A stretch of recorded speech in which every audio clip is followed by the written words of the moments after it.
Tim penggerak PKK Kabupaten Karangasem melaksanakan lomba paduan suara. Lomba diikuti paduan suara dari para ibu PKK dari 8 kecamatan se-Kabupaten Karangasem. Lomba paduan suara yang diikuti oleh ibu PKK dari masing-masing kecamatan se-Kabupaten Karangasem ini merupakan kegiatan dalam rangka memupuk rasa persatuan sesama anggota PKK. Sesuai tema yakni melalui paduan suara, kita mantapkan pelaksanaan 10 program pokok PKK di masing-masing keluarga menuju terwujudnya keluarga sehat dan sejahtera. Diharapkan dengan kegiatan ini dapat meningkatkan wawasan, keterampilan, serta peran perempuan dalam mewujudkan kesejahteraan keluarga, serta dapat menjadi garda terdepan dalam pembangunan.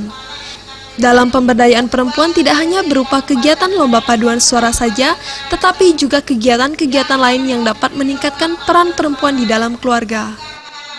Ini adalah untuk menambah wawasan dan keterampilan bagi para lomba lagu Mas PKK Kabupaten Karangasem dan lagu daerah untuk mensosialisasikan dari desa sampai ke tingkat kabupaten. Harapan kami dengan kegiatan ini untuk menyatukan semua PKK supaya bisa saling kenal dengan seluruh kabupaten dan menyeragamkan lagu-lagu Mas PKK untuk dibawakan dari masyarakat.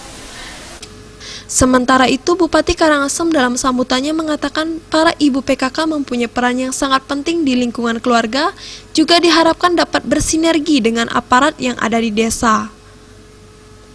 Lomba paduan suara ini suatu kegiatan yang positif dalam rangka pelestarian budaya. PKK dapat memberikan sumbangsihnya dalam rangka membangun Karangasem. Sudah barang tentu sebagai pemerintah, saya sangat mendorong untuk selalu melakukan kompetisi dari tingkat apapun, misalnya tingkat ibu-ibu, tingkat lingkungan, tingkat desa, tingkat kecamatan. Itu kita justru berkeinginan untuk selalu diadakan kompetisi dalam hal melakukan suatu perubahan, kemajuan yang lebih baik untuk Kabupaten Karangasem. Masing-masing paduan suara terdiri dari 21 orang membawakan lagu Mars PKK serta 1 lagu daerah. Pemenang bagi para peserta lomba paduan suara kali ini mendapatkan penghargaan berupa piagam serta uang pembinaan. Bayudi dan Alit Setiawan, Bali TV.